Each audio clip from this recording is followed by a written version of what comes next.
guys, today we will learn 5 must-have words for the TOEFL. The first word is adapt. Adapt is a word. The meaning is to make suitable.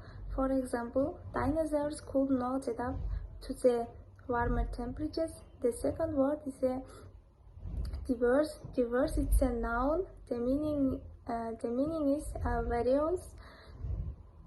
For example, India is one of the most linguistically diverse countries in the world. The third word is evolve. Evolve is a verb.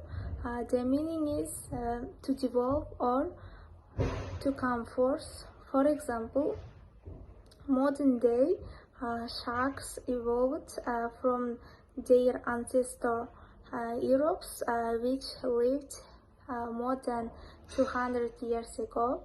The fourth word is a feature. Feature is a noun. The meaning is characteristics or parts. For example, the good feature in this car is its heated seats. The last word is generation. Generation, it's a noun. The meaning is a group of people or things which burn about at the same time.